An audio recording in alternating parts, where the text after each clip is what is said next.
رحمت اللہ تعالی علیہ پیدا ہوئے۔ اعلیٰ حضرت رحمت اللہ علیہ 4 سال 4 مہینے اور 4 دن کی عمر ہوئی تو بسم اللہ شریف کرائی گئی، پڑھنا شروع کیا۔ 6.5 سال کی عمر تھی تو منبر پر بیٹھ کر نبی پاک کا میلاد بیان کرنا شروع کر دیا۔ 13 سال کی عمر میں اعلیٰ حضرت نے تمام علوم حاصل کر لیے تھے۔ 13 اور تقریباً 13.5 سال اور 13.25 سال کی علم میں ایک ہوتا ہے تقریر کرنا اور ہوتا ہے ایک ہوتا ہے فتویٰ لکھنا۔ بہت بڑا مفتی ہو تو فتویٰ لکھتا ہے، تو ابھی اعلیٰ حضرت کی عمر پوری 14 سال نہیں ہوئی تھی کہ فتویٰ پہلا لکھ کے دے دیا۔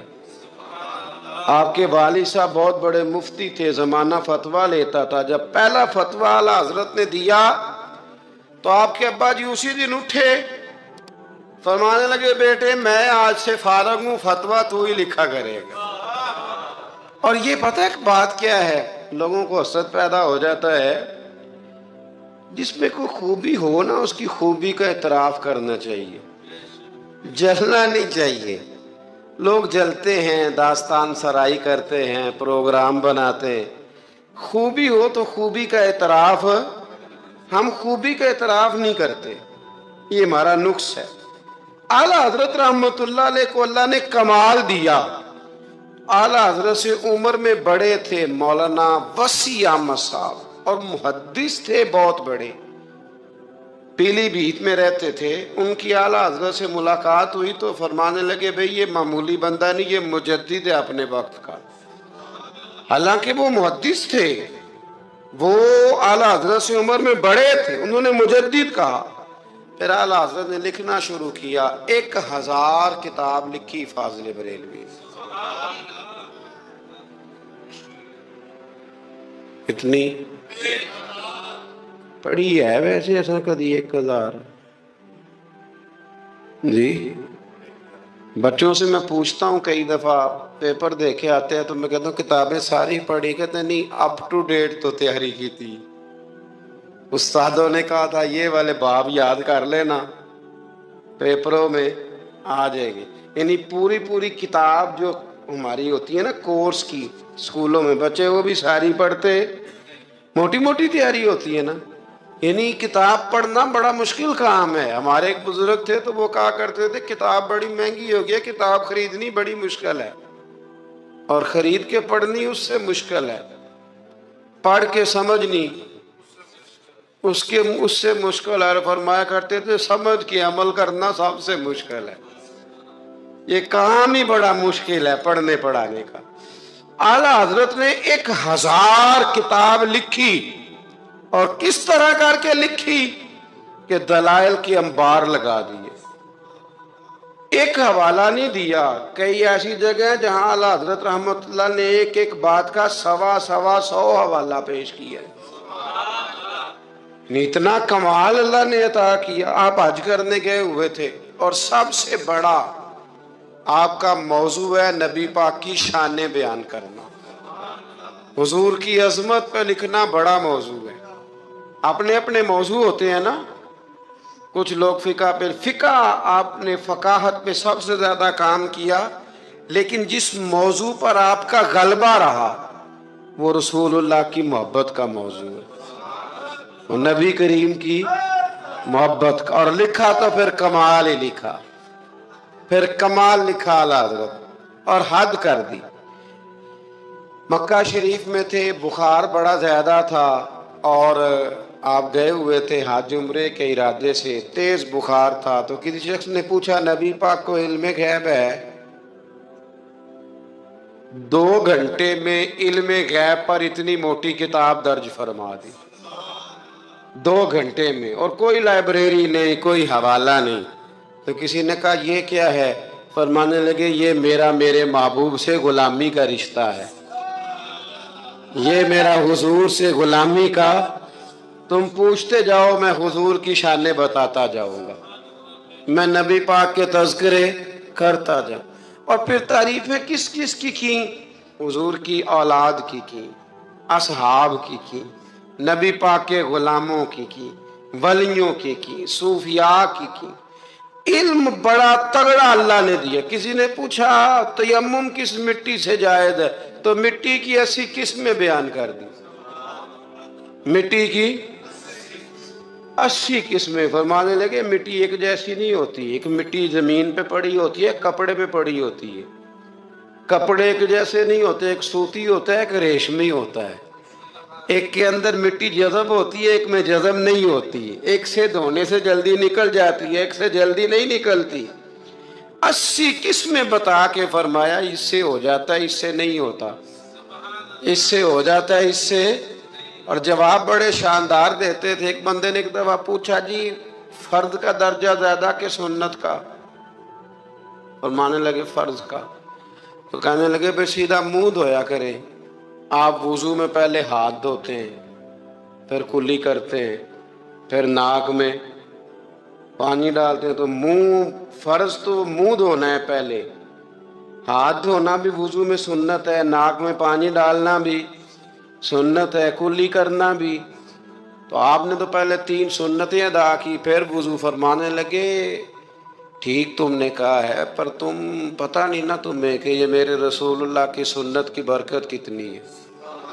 شریعت حکم دیتی ہے کہ پانی معتدل ہونا چاہیے وضو کرنے کے لیے, نہ زیادہ ٹھنڈا ہو نہ زیادہ گرم ہو. زیادہ گرم ہو تو منہ جل جاتا ہے. اور شریعت حکم دیتی ہے کہ پانی بد ذائقہ نہیں ہونا چاہیے, اور حکم دیتی ہے کہ بدبو والا نہیں ہونا چاہیے. فرمایا اس لیے ہمارے نبی نے پہلے ہم نے 3 سنتیں دیں کہ ٹوٹی کے نیچے نا ہاتھ کر کے دیکھ لو پانی زیادہ گرم تو نہیں, اور کہیں منہ نہ جلا لینا. اور پھر ہمارے نبی نے ہمیں سنت دے کے بتایا کہ منہ میں ڈال کے دیکھ لو بد ذائقہ تو نہیں. پھر کہا ناک میں ڈال کے دیکھ لو کہ اس سے بو تو نہیں آتی. فرمایا مصطفیٰ نے کہا میری 3 سنتیں ادا کر کے اب چہرے پہ پانی ڈالو گے تو فرض ادا کرنے کا مزہ آ جائے گا. اعلیٰ حضرت کو اللہ نے وہ کمال دیا, ملک سخن کی شاہی تم کو رضا مسلم, جس سمت آ گئے ہو سکے بٹھا دیے. باتیں بہت ساری ہیں, کچھ خالص علمی ہوتی ہیں, کچھ بڑے علم بھی ہوتا ہے اور اس میں لطف بھی ہوتا ہے کہ انہیں اللہ نے علم بھی دیا تھا اور سمجھانے کی طاقت بھی عطا فرمائی. ان کے اندر یہ قوت تھی, یہ ہمت تھی کہ وہ بات سمجھا سکتے تھے. لیکن جس کی شان زیادہ ہوتی ہے اس کے مخالف بھی زیادہ ہوتے ہیں. پکی بات. اعلیٰ حضرت نے ایک شعر لکھا ہے, غوث پاک سے فریاد کرتے ہیں عدو بددین اور مذہب والے حاسد. کہتے ہیں اے غوث پاک وہ جو میرے بیگانے ہیں نا وہ تو ویسے ہی بد دین ہیں, اور جو میرے اپنے ہیں وہ مجھ سے حسد کرتے ہیں. تو ہی تنہا میرا زور بازو ہے یا غوث. کہتے ہیں تو ہی میرا زور بازو ہے. بیگانے ویسے بد دین ہیں اور اپنے تو ہی ہے جو تنہا میرا زور بازو ہے. تو حاسدین بڑے اندر پیدا ہو گئے باہر. تو ساری زندگی فاضل بریلوی نے مقابلہ کیا. ایمان, اگر علم بڑا تگڑا تھا تو ایمان بھی بڑا تگڑا تھا, تگڑا ایمان. آپ یقین کریں ایمان بندے کا مضبوط ہونا تو دنیا کے ہر میدان میں وہ کامیاب ہوتا ہے. اور اگر ایمانوں میں کمزوری ہو, کچی کچی باتیں کرنا, ٹھیک ہے چلتے ہیں کرتے ہیں, یہ بھی صحیح ہوگا وہ بھی صحیح ہوگا, سوال ہی نہیں پیدا ہوتا. تگڑی. نبی کریم علیہ السلام نے نا ایک حدیث حضور نے بیان فرمایا, کسی مصیبت زدہ کو, کسی بیمار کو دیکھو تو ایک دعا پڑھ لیا کرو, تم کبھی اس مصیبت میں مبتلا نہیں ہوگے. دعا کیا ہے؟ الحمدللہ الذی مما ابتلاک بہ وفضلنی علی کثیر ممن خلق تفضیلا. یہ دعا پڑھ لو بیمار کو دیکھ کر, یہ دعائیں یاد کیا کریں. یہ پڑھ لو تو جس مصیبت میں دیکھ کے کسی کو پڑھو گے اللہ تمہیں کبھی اس میں مبتلا نہیں کرے گا. بریلی شریف کے دائیں بائیں ہندوستان میں نا ایک مرض اکثر پھیلا کرتا تھا, اس کو طاعون کا مرض کہتے ہیں. طاعون کا مرض, وہ نا گلٹیاں نکلتی ہیں انسان کے وجود پر, تو اتنا سخت ہوتا تھا کہ لوگ مر جاتے تھے. اللہ تعالیٰ معاف کرے. بعض لوگ کہتے ہیں ٹیومر ہوتا ہے نا کینسر کی گلٹیاں, یہ بھی شاید اسی کا تسلسل ہے, اور اس زمانے میں شاید اس کا نام لوگوں نے یہ رکھ دیا. بڑا سخت مرض تھا, تو اعلیٰ حضرت کے سامنے 2-3 مریض آئے تو آپ نے یہ دعا پڑھ لی. ایک دعوت کسی نے اعلیٰ حضرت کی پکائی, تو آپ کو نا چونکہ معدے میں بڑی تکلیف تھی, آپ کو پتہ ہے معدے میں گرمی بہت زیادہ ہو تو منہ پک جاتا ہے. طبیب کہا کرتے تھے کہ منہ کے چھالے بہت تیزابیت ہو, کوئی ایسی چیز کھا لیں تو اس سے نا. آپ ایک دعوت پہ گئے تو میزبان نے نا گائے کے گوشت کے کباب بنائے ہوئے تھے, 7 پوڑیاں تھیں. اب اعلیٰ حضرت کے لیے طبیب نے سخت منع کیا تھا, اگر آپ کھائیں گے فوراً آپ کے معدے میں شدید قسم کا یہ تیزابیت کر دے گی, السر کا مسئلہ بن جائے گا, منہ آپ کا چھالوں سے اور پھنسیوں سے گلٹیوں سے بھر جائے گا. اب جب وہاں پہنچے تو اس نے یہ پکا کے رکھا تھا. اب یہ جو دیندار لوگ ہوتے ہیں نا, ان بیچاروں کے بڑے مسئلے ہوتے ہیں, بڑے مسئلے. یہ کئی دفعہ اپنی بچت کے معاملے میں بڑے پریشان ہوتے ہیں کہ لوگ کیا کہیں گے. جاہل تو جو مرضی کر جاتا ہے نا, عالم نے پھونک پھونک کے قدم رکھنا ہوتا ہے کہ یار یہاں نہ مسئلہ بن جائے, یہاں نہ مسئلہ بن جائے.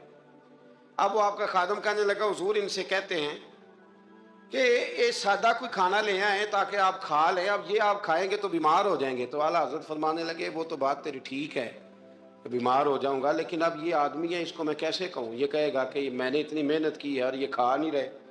اخلاقاً درست نہیں کہ آپ میزبان کو اب آپ کسی کو کہہ دیں, واقعی مشکل ہوتی ہے کہ یار حد ہو گئی ہے, اتنے پیسے لگا دیے, اس کو پسند نہیں آ رہا. خیر چاروں ناچار آپ فرمانے لگے یار جتنا بھی کھایا جاتا ہے کھا لیتے ہیں, پھر جو ہوگی دیکھی جائے گی. بندے کا دل رکھنا بھی تو ضروری ہے نا, اور رب کریم کے بندوں کا طریقہ یہی ہے, اللہ کے بندوں کا طریقہ یہی ہے, دل رکھنا بھی تو ضروری ہے نا. اعلیٰ حضرت نے نا وہ پوڑی بھی کھا لی, کباب بھی کھا لیا. جا کے گھر آ کے رات کو لیٹے, سویرے اٹھے تو منہ سارا چھالوں سے بھر گیا, کیونکہ طبیب نے منع کیا ہوا تھا. اتنا بھر گیا کہ بولا بھی نہیں جاتا, منہ کھولا بھی نہیں جاتا, شدید مشکل ہے, کیا کریں. آپ کے بھائی مولانا حسن رضا صاحب رحمۃ اللہ علیہ نا ایک طبیب کو لائے, بڑے سیانے کو. اس نے آتے ہی کہا ان کو تو طاعون ہو گیا. اعلیٰ حضرت فرمانے لگے تو جھوٹ بولتا ہے اور تیری حکمت بھی جھوٹ بولتی ہے, مجھے طاعون نہیں ہو سکتا. اس نے کہا جناب وہی گلٹیاں ہیں. فرمانے لگے تو جھوٹ بولتا ہے اس لیے کہ میں نے طاعون والے مریض کو دیکھ کے وہ دعا پڑھ لی تھی جو میرے نبی نے سکھائی ہے. تو طبیب کی بات غلط ہو سکتی ہے, میرے حبیب کی غلط نہیں ہو سکتی. حبیب کی بات غلط ہو سکتی. فرمایا وہ کہنے لگا جی وہی ہے. تو آپ فرمانے لگے طبیب جھوٹا ثابت ہوگا اور حبیب کی بات کو اللہ سچ ثابت کرے گا. حضرت بابا بلے شاہ صاحب رحمۃ اللہ علیہ سادات کرام سے تعلق تھا, سید زادے تھا. سادات کرام کو اللہ یہ عزت دیتا ہے کہ پیدائشی طور پر بھی ان لوگوں کے پاس سند ہوتی ہے کہ ان کی عزت کرنا امت پہ ضروری ہے. تیری نسل پاک میں ہے بچہ بچہ نور کا, تو ہے نے نور تیرا سب گھرانہ نور کا. یہ ان کو فضیلت ہوتی. بابا صاحب فرماتے ہیں میرے پاس فضیلت تھی, عظمت تھی, میں سید زادہ تھا اور گیلانی سید غوث اعظم کی اولاد, لیکن آپ فرماتے ہیں مجھے پتا تھا کہ اندر سے میں خالی ہوں. ہمارے زمانے میں کچھ برادریاں ایسی ہیں جن کو ہم لوگوں نے بڑا بنا دیا ہے, وہ بڑے بن گئے ہیں, نیچے اترنے کو تیار نہیں. اور میں اکثر کہا کرتا ہوں کہ یہ زیادتی دونوں طرف سے ہوتی ہے. اصل مجرم وہ نہیں جو اپنے آپ کو بڑا جانتا ہے, اصل مجرم وہ ہے جو اپنے آپ کو چھوٹا سمجھتا ہے, وہ اصل مجرم. تو اس زمانے میں سادات کرام کی بڑی عزت تھی, بڑا نام تھا. تو بابا صاحب کہتے ہیں میرے گھر میں پیری مریدی تھی, ابا جی بھی پیر, دادا جی بھی پیر, پردادا جی بھی پیر, سارے پیر تھے. لیکن میں جب اپنے دل پہ نظر ڈالتا تھا تو خالی تھا معاملہ, شے کوئی نہیں تھی پاس. ہاتھ چموا لینا, نذرانہ لے لینا, بات ٹھیک ہے, لیکن نہ علم نہ معرفت, کوئی شے نہیں. اب فرماتے ہیں میں نے جب پلٹ کے دیکھا نا, پورے علاقے پہ نظر ڈالی تو ایک درویش بابا, ایک سادہ بابا سائیں عنایت قادری, جس کی کوئی بڑا نام نہیں, کوئی بڑی برادری نہیں, اور کام اس کا کیا ہے, رمبا لے لیتا اور سارا دن کھیتوں میں محنت کرتا. لیکن جب مغرب ہوتی تو اس بابے کی مجلس سجتی, اور کہتے ہیں جب ایک دفعہ وہ اللہ ہو کہتا تو اس کی کھاری داڑھی آنسوؤں سے بھر جاتے. اور جب عشاء کے بعد وہ حضور پہ درود پڑھنا شروع کرتا تو لگتا یہ کہ یہ سادہ نہیں پڑھ رہا, یہ مصطفیٰ کی زیارت کر کے درود پڑھ رہا. فرماتے ہیں میری ساری برادری کو پتا تھا کہ اس کے پاس معرفت ہے, لیکن مسئلہ یہ ہے کہ ہم سید ہیں, وہ رائی ہیں. اب وہاں جائیں بت توڑیں کیسے, ٹوٹتا ہی نہیں, بہت بڑی مصیبت, کیسے ٹوٹے گا. لوگ کہیں گے تو مولوی کے پاس جاتا ہے. تو یہ ہو گیا ہے، ساری زندگی گناہ کرتے رہو، ظلم کرتے رہو، ہمیں تانے کا ڈر نہیں۔ درویش کے پاس جائے تو لگتا ہے کوئی تانا دے گا کہ یہ کدھر چلا گیا تھا، کدھر چلا گیا؟ جے کر یار دے نام دا ملے میں نا انہوں چولی پا لئیے پنجے سٹیے نا، تو یہ کرنار دے نام دی ملے سولی چوٹا چوٹ لئیے پشاٹیے نا۔ بابا صاحب کہتے ہیں میں روز اپنے آپ سے جنگ کرتا کہ جاؤں کہ نہ جاؤں۔ 2 4 5 لوگوں سے میں نے مشورہ کیا تو کہنے لگے تو سیدوں کو بدنام کرے گا، اب تو سادات کو بدنام کرے گا کہ سید ہو کے کسی کے دروازے پہ جاتا ہے۔ بابا صاحب کہتے ہیں ایک دن لڑتے لڑتے میں تھک ہی گیا، میں چلا ہی گیا، میں نے کہا نہیں اندر کا بت توڑوں گا تو بات بنے گی۔ کہتے قصور کا میں رہنے والا تھا اور مجھے سمجھانے کے لیے اچ شریف سے جہاں کہ آپ رہنے والے تھے جو پچھلا علاقہ تھا وہاں سے بڑے بزرگ بلائے گئے کہ بلے شاہ کو سمجھاؤ۔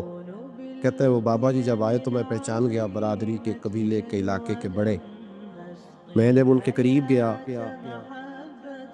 تو وہ نہیں مجھے جانتے تھے، بزرگ تھے، میں تو جانتا تھا نا، تو مجھے کہنے لگے بیٹے کون ہو؟ تو میں نے کہا حضور میری تو پہچان ہی کوئی نہیں، میری تو کوئی پہچان نہیں، آپ بتائیں آپ کون ہیں؟ تو کہنے لگے اسی اچیرے ساڈی ذات اچیری کیونکہ اچ شریف وچ رہنے ہیں۔ تو اب تو بتا، تو بابا صاحب کہنے لگے اسی قصوری تے ذات بھی قصوری کیونکہ وچ قصور دے رہنے ہیں، وہ جو چھوٹے تو اپنا قصور مانتے ہیں، ہاں جے کوئی سانو اچا مل جائے تے نیویں ہو بہنے ہیں، بات ختم ہو گئی۔ بابا صاحب رحمت اللہ علیہ کو بڑا سمجھایا۔ بابا جی کہنے لگے حضور میں کیا کروں؟ میں جب اس درویش کے پاس جاتا ہوں تو مجھے رب یاد آتا ہے، جب میں اس کے پاس جاتا ہوں تو میرے من کی میل کچیل دھو ڈالتا ہے، اور میں اس کی مجلس میں بیٹھا ہوتا ہوں تو لگتا ہے کہ مدینے والا رسول بھی مجھے مسکرا کے دیکھ رہا ہے۔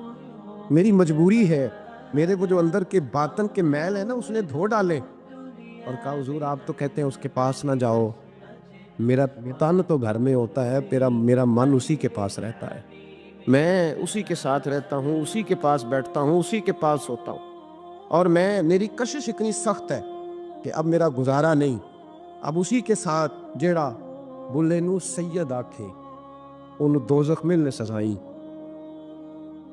اب اس کی تشریح بڑے بڑے لوگوں نے اپنے اپنے رنگ میں کی ہے، کچھ نے کہا بابا جی نے بد دعا دی ہے، یہ بد دعا ہے، اگر کہا تو الجھ جاؤ گے، لیکن ہے بھی وہ سید جھوٹ بھی نہیں، کچھ کہتے ہیں بد دعا دی ہے اور کچھ کہتے ہیں انہوں نے اعلان کیا ہے کہ میں اللہ کا ولی ہوں، اگر کسی نے یہ لفظ کہا تو وہ یاد رکھے وہ جڑا بلے نو سید آکھے انہوں دوزخ ملنے سزائیں، تو جڑا بلے نو رائیں آکھے وہ جنت پینگا پائیں۔ لوگ کہتے ہیں کہ اللہ کے ولی کے پاس سب سے بڑی طاقت کیا ہوتی ہے؟ کچھ لوگ کہتے ہیں جو کہتا ہے وہ ہو جاتا ہے، یہ بڑی طاقت ہے۔ کچھ لوگ کہتے ہیں کہ اللہ تبارک و تعالیٰ کا ولی دنیا سے کٹا ہوتا ہے، یہ اس کی بڑی طاقت ہے۔ میں آپ کو درجنوں صوفیاء کی اور سینکڑوں اولیاء اللہ کے اقوال کا اگر ایک جملے میں نچوڑ عرض کروں تو اللہ کا ولی وہ ہوتا ہے جو وسوسوں سے دور ہو کے یقین کامل کی دولت پا چکا ہوتا ہے، وسوسوں سے بچ جاتا ہے، اس کا یقین تیقن مضبوط ہوتا ہے۔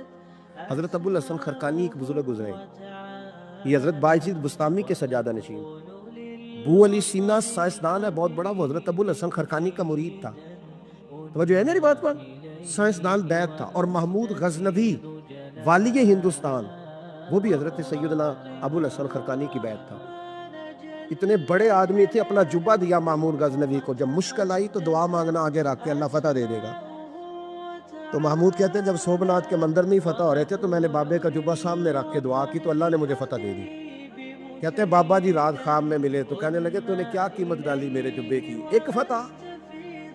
کہا حضور کیا مطلب؟ فرمانے لگے تو میرا جبہ سامنے رکھ کے دعا کرتا کہ یا اللہ ہندوستان کے سارے کافر مسلمان ہو جائیں تو اللہ نے توفیق ایمان دے دینی، یہ تو نے کیا دعا مانگی ہے؟ پر دامنی پہ شیخ ہماری نہ جائیے، ہم دامن میں چھوڑ دیں تو فرشتے وضو کریں، یہ کیا بات کر دی؟ ایک فتح۔ بہرحال بہت بڑے بابا جی تھے، لیکن ان کی زوجہ بڑی سخت مزاج تھی، سخت ڈاڈی عورت۔ ایک بندہ نا 3 مہینے کا سفر کر کے ان سے ملنے آیا، دروازے پہ دستک دی، اماں جی اندر سے بولی کون ہے دروازے پہ؟ وہ پہلی جھٹکی پہ ڈر گیا، اتنی سخت بات، کون ہے؟ کہا جی میں حضرت کا عقیدت مند ہوں، دور سے ملنے آیا ہوں۔ تو اماں کہنے لگی تو بھی فارغ ہے جس طرح وہ ہر کام سے فارغ ہے، کوئی کام نہیں تجھے بھی؟ تو میرے دل میں تو گھروندہ تھا، بہت بڑا زاویہ، بڑا میں نے سکیچ بنایا ہوا تھا درویش کا، تو یہاں کیا ماحول ہے، بالکل ہی بدلا ہوا، جس بندے کا گھر ہی حال کوئی نہیں، تو باہر کیا ہوگا؟ فرماتے اما نے سخت جملے کہے. میں نے کہا ہے کہاں؟ تو کہنے لگی وہ جنگل میں بیٹھا ہوگا 10-15 مرید لے کے, اللہ اللہ ہو رہی ہوگی, تو بھی چلا جا اور دروازہ نہ دوبارہ کھٹکھٹانا. کہتا ہے میں بڑے ناراض پریشان ہوا کہ یار یہ کیا منظر ہے, اتنی سخت ماحول گھر کے اندر حضرت کے, اور میں 3 مہینے کا سفر. چلو وہ پیری مریدی والا تو میرا ذہن بدل گیا سارا ہی, لیکن میں نے کہا چلو آیا ہوں تو زیارت تو کر لوں. کہتے میں نے جنگل کی طرف منہ کیا تو حضرت ابو الحسن شیر پہ بیٹھے تھے اور شیر انہیں گھر چھوڑنے آ رہا ہے شیر پہ. فرماتے میرے اندر پھر بدگمانی آئی. میں نے دل میں سوچا, میں نے کہا دیکھو بابا جی سے بیوی تو قابو آتی نہیں اور شیر پہ سواری کی ہوئی ہے. حضور کا فرمان ہے ترمذی میں, فرمایا اتقوا فراست المؤمن فإنہ ینظر بنور اللہ. تو سفر تھا. اعلیٰ حضرت کا طریقہ یہ تھا کہ آپ یہ حساب لگاتے تھے کہ نماز کا وقت کہاں آئے گا. کوشش فرماتے تھے کہ ٹرین بدلنی پڑے تو بدل لیں, لیکن ایسے ٹائم پہ جا کے ٹرین رکے کہ جہاں نماز نہ رہ جائے. یہ خاص ان کا تقویٰ تھا.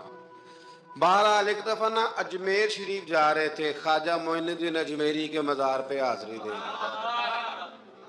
سلطان الہند کے مزار پہ اعلیٰ حضرت تشریف لے جا رہے.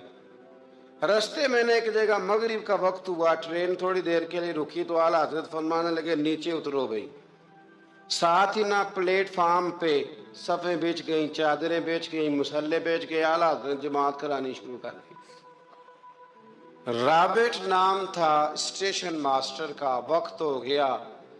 وہ جو گاڑی کا ڈرائیور تھا وہ مسلمان تھا اور بڑا عقیدت مند تھا. یہ انگریز تھا, انگریزوں کی حکومت تھی. اس کا دل تھا کہ میں بزرگوں کو نماز پڑھ لینے دوں, پر یہ کہنے لگا چل ٹائم ہو گیا وصل دے, جو بیٹھ گیا بیٹھ گیا, جو رہ گیا رہ گیا. اس نے وصل دیا گاڑی کو. اعلیٰ حضرت نماز پڑھتے رہے. دوسری رکعت سکون سے نماز پڑھی. اب وہ گاڑی کو آگے لے جاتے ہیں, گاڑی آگے جاتی نہیں, آگے لے جاتے ہیں جاتی نہیں. وہ رابٹ جو تھا وہ کہنے لگا اس کو, ڈرائیور کو, چلاتا کیوں نہیں؟ کہنے لگا چال ہی نہیں رہی, انجن میں مسئلہ ہو گیا.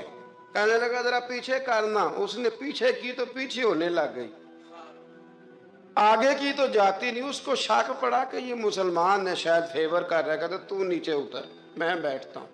وہ بیٹھا اور وہ آگے کرتا ہے تو گاڑی آگے نہیں جاتی, پیچھے کرتا ہے تو گاڑی پیچھے جاتی ہے. انجینئر کو بلایا, ہر چیز چیک کر لی, پر گاڑی چلتی نہیں. کیسے چلے؟ ہر مشکل دی کنجی یارو, ہاتھ مرداں دے آئی. یہ کیسے چلے گی؟ سوال ہی نہیں پیدا ہوتا, چل سکتی نہیں. اب جو اس کو نا تھوڑی سمجھ آئی, پوری سمجھ کے بعد نا دل نرم ہوا.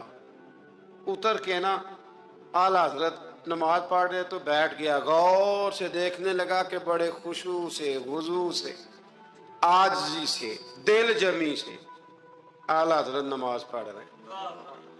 شوق سے, ذوق سے, توجہ سے. بڑا متاثر ہوا. نماز مکمل ہوئی نا تو ڈرائیور سے کہنے لگا میں نے بھی ساتھ جانا ہے. وہ بھی گاڑی میں بیٹھ گیا. تو اعلیٰ حضرت سے فرمانے لگا, عرض کرنے لگا اے حضور یہ کیا تھا سارا کچھ؟ فرمانے لگے کچھ بھی نہیں, میں رب کی نماز پڑھ رہا تھا, رب نے بندوبست کرا دیا. نماز جو اللہ کی تھی اللہ نے بندوبست کر دیا ہے, اس سے زیادہ میرا کمال کوئی نہیں. کہنے لگا حضرت جی پہلے میں نے اسلام سنا تھا, آج میں نے اسلام دیکھ لیا ہے. آپ مجھے کلمہ پڑھائیں, میں مسلمان ہونا چاہتا ہوں. اب مجھے کلمہ پڑھائیں, میں مسلمان ہونا چاہتا ہوں. اب مرید, آپ کو پتہ ہے مریدوں کا اپنا ذوق ہوتا ہے. کہنے لگے حضور آپ کی کرامت ہے, آپ کی کرامت ہے کہ ایک انگریز مسلمان ہو گیا. فرمانے لگے بڑے آدمی تھے نا تو بڑے لوگ چیزیں اپنے کھاتے میں نہیں ڈالا کرتے, وہ ان چیزوں سے نفع لے کے قد نہیں اونچا کرتے. کہا جناب آپ کی کرامت ہے. فرمایا نہیں میری کرامت نہیں, یہ نماز کی برکت ہے. میری کرامت نہیں, یہ نماز کی برکت ہے کہ میں نماز پڑھ رہا تھا اور نماز کی برکت سے اللہ نے اسے ایمان کی توفیق عطا فرما. اعلیٰ حضرت نے اپنی ساری زندگی, ایک شخص نے پوچھا کہ آپ نے ساری زندگی حضور کی نعتیں لکھی ہیں, تو قبر میں جاؤ گے تو کیا کہو گے؟ کہنے لگے کہوں گا سرور کہوں کہ مالک و مولا کہوں تجھے. حضور سونیا میں کیا کہوں؟ سرور کہوں کہ مالک و مولا کہوں تجھے. باغ خلیل کا گلے زیبا کہوں تجھے. تیرے تو وصف عیب تناہی سے ہیں بری. حیران ہوں میرے شاہ میں کیا کیا کہوں تجھے. حیران ہوں میرے شاہ میں کیا کیا کہوں تجھے. لیکن رضا نے ختم سخن اس پہ کر دیا. خالق کا بندہ خلق کا آقا کہوں تجھے. پھر کہنے لگے نعمتیں بانٹتا جس سمت وہ ذیشان گیا. ساتھ ہی منشی رحمت کا قلم دان گیا. انہیں مانا انہیں جانا نہ رکھا غیر سے کام. للہ الحمد میں دنیا سے مسلمان گیا. آج لے ان کی پناہ آج مدد مانگ ان سے. کل نہ مانیں گے قیامت میں اگر مان گیا. جان و دل ہوش و خرد سب تو مدینے پہنچے. تم نہیں چلتے رضا سارا تو سامان گیا. اور دیکھیے لکھنے کا انداز. کہنے لگے ان کی مہک نے دل کے گھنچے کھلا دی. ان کی مہک نے دل کے یہ نہیں کہا کہ موسم کھلا دیا ہے. دل کے صرف حضور نے نہیں حضور کی مہک نے. ان کی مہک نے دل کے گھنچے کھلا دیے ہیں. جس راہ چل دیے ہیں کوچے. بس حضور گزر جائیں تو وہ گھر بس جاتا ہے. کوچہ بس جاتا ہے. ان کی مہک نے دل کے گھنچے کھلا دیے ہیں. جس راہ چل دیے ہیں کوچے بسا دیے ہیں. اللہ کیا جہنم اب بھی نہ سرد ہوگا. رو رو کے مصطفیٰ نے دریا بہا دیے ہیں. میرے لیے نہیں. اللہ کے بندے اپنی جان بچانے کی دعائیں نہیں مانگ اپنے لیے. انہیں اپنی قدرت کے جلوے دکھا یہ دعا مانگی. جتنے لوگ ساتھ آئے تھے وہ سارے زمین پہ گرے اور سب مر گئے. پہاڑ سے گر کے مر گئے. بچہ واپس سیدھا بادشاہ کے پاس کہنے لگا لو بھائی میرے رب نے مجھے بچا لیا ہے. جوان کا ایمان دیکھو. میرے رب نے مجھے بولو میرے اللہ نے مجھے ایمان کی گواہی دے رہا. میں بچ کے آؤں تو جھوٹا ہے میرا رب سچا ہے. اس نے کہا لے جاؤ اس کو دریا میں کشتی میں بٹھاؤ. بیچ دریا کے جا کے دھکا دے دو. بیٹھے کشتی میں دریا کے بیچ گئے. اور جب جا کے وہاں اس کو دھکا دینے لگے تو اس نے کہا اے اللہ میرے لیے نہیں اپنے لیے انہیں اپنی قدرت کے جلوے دکھا. بس ایک طوفان سا آیا. جتنے سپاہی ساتھ آئے تھے ڈوب کے مر گئے. وہ بچہ اٹھا اور سیدھا پھر بادشاہ کے پاس اسی کے پاس کہنے لگا لو بھائی میرے رب نے مجھے بچا لیا ہے تیرے پاس آیا ہوں. وہ کہنے لگا تو کیا مصیبت میرے گلے پڑ گئی ہے کیسے جان چھوٹے گی. تو بچہ کہنے لگا اگر تو مجھے باندھے درخت کے ساتھ اور سارے ملک کو بلائے لوگوں اکٹھا کرے پھر تو مجھے تیر مارنا میں تجھے بتاؤں گا کیسے مارنا ہے. میں مر جاؤں گا. اللہ کا بندہ نوجوان ایمان دیکھو مرنے کے طریقے بتا رہا ہے. میں تجھے بتاؤں گا میں کیسے مروں گا. یہ بات کہی. بادشاہ نے سارا مجمع جمع کیا. ملک سارا باہر آ گیا. درخت کے ساتھ باندھ دیا. کہنے لگا بھائی لوگوں یہ مجھے مارنا چاہتا تھا مار نہیں سکا. اب میں اسے بتانے لگا ہوں کہ میں کیسے مروں گا. اسے کہو جب تیر مارے تو صاحب میرے رب کا نام بھی لے. میں اپنے رب کے نام پہ جان دوں گا. ایمان کی پختگی میں اللہ کے نام پر جان دوں گا. اسے کہو رب کے نام پہ مارے مر جاؤں گا. بادشاہ نے اللہ کہہ کے تیر مارا. پیشانی میں لگا. بچے کی روح پرواز کر گئی. جتنا مجمع کھڑا تھا سارا کلمہ پڑھ کے مسلمان ہو. سارے مسلمان ہو سارے. میرے رسول پاک سید عالم صلی اللہ علیہ وسلم نے نوجوانوں کو بتایا جب تمہارے اندر ایمان کی قوت آئے گی تو اللہ تمہاری مدد کرے. فرمایا وہ نوخیز ولی تھا ابھی جوان راہ نہ تھا. ابھی اس کی پیشانی پر جوانی کے آثار تھے لیکن اس نے اللہ کو راضی کیا. رب کریم کو راضی. ولایت کا مطلب بڑھاپا نہیں. ولایت کا مطلب وہ نہیں کہ جب بڑا لمبا وقت گزر جائے تو پھر آدمی آئے کہ نہیں ہم کیا کرنا ہے اب مسجد ہی ہے، اب تو اس کے علاوہ گزارا ہی کوئی نہیں. تو اس وقت کا آنا اللہ کی بارگاہ میں قبول تو ہے، لیکن شاباشی اسی کو ملتی ہے جو جوانی کا وقت آئے. حضرت کے پیچھے دوڑی، جا کے آگے پیروں کی طرف بیٹھ گئی، ہاتھ باندھ دیے، کہنے لگی او دلی کے بے تاج بادشاہ، مجھے تو پیسے دیے گئے تھے تجھے بدنام کرنا تھا. میں وہ بی بی ہوں جسے اس کے اپنوں نے بھی بہن بیٹی کہنا چھوڑ دیا. میں تجھے بدنام کرنے آئی اور تو نے مجھے بیٹی بنا لیا، اور 3 دفعہ مجھے بیٹی بیٹی کہہ کے پکارا.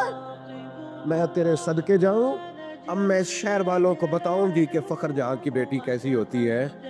یہ لفظ کہتے اس نے اپنا کپڑا اٹھایا اور چہرے پہ نقاب کیا، کہنے لگی سنو شہر والوں، آج کے بعد کسی طوائف کا کوٹھا سمجھ کے نہ آنا، میں نے اسے مسجد بنا دیا ہے، قیامت تک مدینے والے کے نام کی اذانیں پڑھی جائیں. اللہ والوں کا ضرب بہت بڑا ہوتا ہے، یہ الجھے نہ، پریشان نہ ہو. اور تیسری بات والذین یبیتون لربہم سجدا وقیاما، رب کے بندوں کی راتیں موبائل پہ نہیں گزرتی، سڑکوں چوکوں پہ نہیں گزرتی. اللہ کا قرآن کہتا ہے ان کی رات یا سجدے میں گزرتی ہے یا قیام میں گزرتی ہے. سیدہ عائشہ صدیقہ رضی اللہ تعالیٰ عنہ فرماتی ہیں اتنی دیر نبی پاک نے نفل پڑھے رات کو، اتنی دیر کہ فجر کی اذان ہو گئی اور میں نے حضور کے قدموں میں ورم دیکھا. میں نے صبح عرض کی حضور آپ کے صدقے اللہ اگلے پچھلوں کو بخشے گا. امام الانبیاء ہو کر، سید الرسل ہو کر اتنی مشقت. حضور فرمانے لگے عائشہ تم نے بتایا ہے نا میرے اللہ کا مجھ پر بڑا انعام ہے، تو بتا پھر اپنے رب کا شکر گزار بندہ نہ بنوں. کبھی تو بھی تو ساری رات مصلی پہ گزارنا، کبھی ایک رات، چلو میں روز کی بات نہیں کرتا، کبھی کبھی کوئی ایک سارا گزارنا اللہ کی بارگاہ میں اس کے رستے میں. ہم تو میرے بھائی نہ بزرگوں کو وقت ملتا ہے اسٹیٹس لگانے سے، نہ بچوں کو ملتا ہے. ہم تو پتہ نہیں کہاں کھو گئے. زندگی وہ نہیں ہے جو موبائل کے اندر ہے، زندگی یہ جیتی جاگتی ہے. باہر دیکھیں لوگوں کو. خدا را اپنا مصلی سے رشتہ مضبوط کرے. طاقتور مومن وہ ہوتا ہے جس کا مصلی سے رشتہ مضبوط ہوتا ہے، جسے دعا مانگنی آتی ہے، جسے رب کو منانا آتا ہے، جسے سجدے میں جانا آتا ہے. آپ دیکھیں نا نبی پاک کی سیرت کو پڑھیں. سورج گرہن ہو گیا تو حضور نے مصلی بچھا لیا، بارش نہیں ہوتی تو مصلی بچھا لیا، بارشیں زیادہ ہوتی ہیں تو مصلی بچھا لی. ہر موقع پر نماز. یہاں تک کہ بدر کی رات جناب صدیق اکبر رضی اللہ تعالیٰ عنہ فرماتے حضور نے صفیں سیدھی کرائی، لوگوں کی ڈیوٹیاں لگائیں، کافر ساری رات گوشت بھون بھون کے کھاتے رہے اور اللہ کے لاڈلے نبی ساری رات سجدے میں رہے. یا اللہ میں 313 لے کے آ گیا ہوں، اگر یہ ہلاک ہو گئے کون تیری عبادت کرے گا قیام. ساری رات نماز پڑھی نبی پاک نے، ساری رات. میں کیسے آپ سے عرض کروں کہ ہمارا سجدہ کمزور ہے، محفلیں لمبی نمازیں چھوٹی. خدا را واپس آؤ. اور خبردار وہ جو تمہیں ملنگ تلنگ ملتے ہیں، وہ جو کڑے اور وہ جو جناب، ان کو کہو مولا علی شیر خدا کا نام لیتے ہو. شیر خدا تو کہتے ہیں میں نے اللہ سے دعا مانگی یا اللہ جنت میں بھی نماز کی توفیق دینا. فرماتے ہیں میرا نماز کے بغیر دل ہی نہیں لگتا، نماز نہ ہوگی تو دن کیسے گزرے گا. نبی پاک صلی اللہ علیہ وسلم کی حدیث ہے مسلم میں، طبرانی میں. حضور نے فرمایا آؤ میں تمہیں پچھلے زمانے کے ایک ایماندار نوخیز ولی اللہ کی بات سنوں. پچھلے زمانے حضور نے فرمایا پچھلے زمانے میں ایک بادشاہ جادو کے زور پہ حکومت کرتا. جب وہ ایک جادوگر اس نے رکھا ہوا تھا تو جادوگر اس کو جادو بتاتا، وہ جادو کے زور پر حکومت کرتا. جادوگر بوڑھا ہو گیا تو کہنے لگا بادشاہ کوئی نوجوان میرے پاس بھیج دے، اب میں بوڑھا ہو گیا ہوں، میرا پتہ کوئی نہیں کب مر جاؤں. ایک نوجوان کی ڈیوٹی لگائی، بڑا زیرک سمجھدار، اپنے رعایا میں سے چن کے جو ذہین فطرت مزاج بچہ تھا وہ اس نے لگایا. اللہ کے محبوب علیہ الصلوۃ والسلام فرماتے ہیں بچہ جادو سیکھنے لگا، وقت گزرنے لگا. بچہ جب جادو سیکھنے جاتا تو رستے میں ایک راہب بھی تھا جو انجیل جانتا تھا. وہ اللہ اللہ سکھاتا، لوگوں کو حضرت عیسیٰ علیہ السلام کی تعلیمات سے آگاہ کرتا. اس نے دیکھا کہ یہاں بھی لوگ کٹھے ہیں تو وہ بچہ اس راہب کے پاس بھی اٹھنے بیٹھنے لگا. اب جب اس کے ساتھ اس کی گفتگو بڑھنے لگی تو اس کو باتوں میں لذت آنے لگی. اس نے راہب نے پوچھا کہ تو کون ہے اور کس طرح سے آیا ہے، کیا تیرا معاملہ ہے.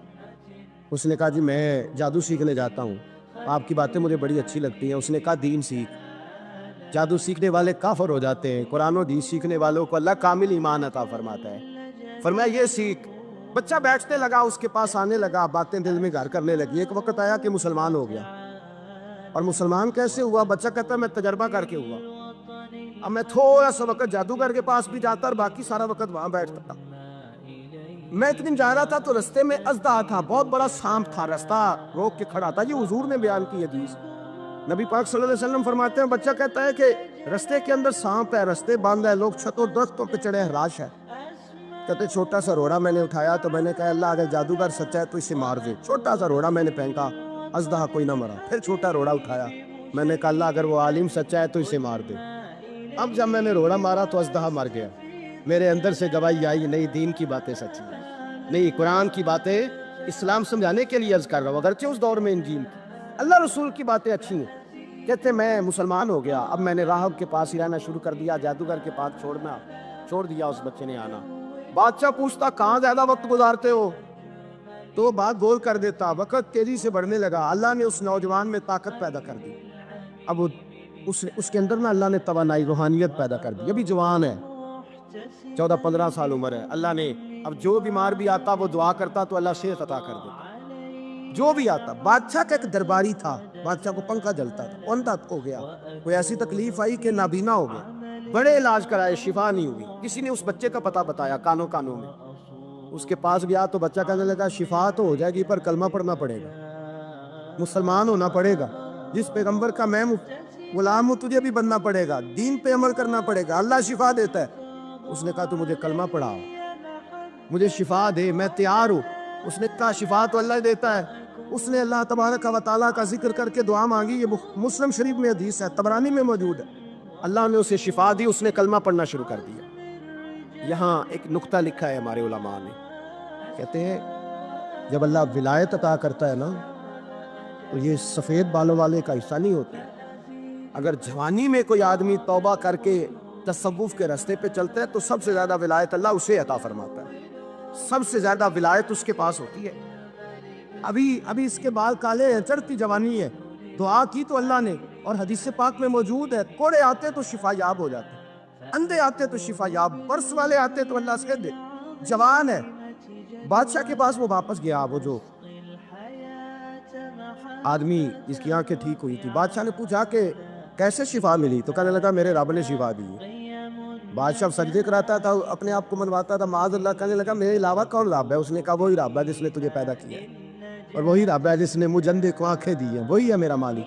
کہا اچھا تو مجھے نہیں مانتا؟ کہا نہیں میں اپنے رب کو مانتا ہوں۔ بادشاہ نے اسے سزا دی، ستایا، اس نے بچے کا پتہ بتایا، پھر بچے کو بلا کے ستایا تو اس راہب کا پتہ بتایا، راہب بھی قتل ہو گیا، نابینا بھی قتل ہو گیا۔ بادشاہ نے کہا سپاہیوں سے اس بچے کو لے جاؤ اور پہاڑ کی چوٹی پہ جا کے نیچے پھینکو تاکہ مر جائے۔ بچہ پہاڑ کی چوٹی پہ گیا تو ہاتھ اٹھا کے کہنے لگا یا اللہ میرے لیے نہیں اپنے لیے، میرے لیے نہیں اپنے لیے انہیں اپنی قدرت کے جلوے دکھا۔ بڑے ہی کیا بات ہے کہ آپ نے کہا کہ آپ بھی تو کہہ کے گئے تھے کہ میں ابھی آ رہا ہوں، میں جب سے آپ کا انتظار کر رہا ہوں۔ اتنا کہنا تھا، روٹے کھڑے ہو گئے، اتنا شرمندہ ہوا، آپ سے معذرت چاہیے، معافی طلب کری، تو بتانے کا مقصد یہ ہے ہمارے نبی دنیا میں صرف ہمارے لیے آئے ہیں، ہمارے لیے آئے ہیں، ورنہ اللہ کو اپنے محبوب کو دنیا میں بھیجنے کی کوئی ضرورت نہیں تھی۔ وہ ہمارے لیے تشریف لائے ہیں تاکہ ہم ان کی زندگی کو دیکھ کر انہیں اپنا آئیڈیل، اپنا رہبر، اپنا رہنما بنا سکیں، اور ان کی زندگی کے مطابق ہم اپنی زندگی بسر کر کے اپنی زندگیوں کو کامیاب بنا سکیں۔ کیا ہم نے جو عہد کیے ہیں ہم ان عہدوں پر پورے اور کھرے اتر رہے ہیں؟ ہم کسی کا قبضہ لے لیتے ہیں تو لینے کا نام لیتے ہیں، بیچارہ وہ چکر لگاتا رہتا ہے، فون کرتا رہتا ہے، ہم لڑائی جھگڑے پر آمادہ ہو جاتے ہیں۔ اللہ کے پیارے نبی صلی اللہ علیہ وسلم کے فرامین سے جو باتیں نکل کر آتی ہیں وہ یہ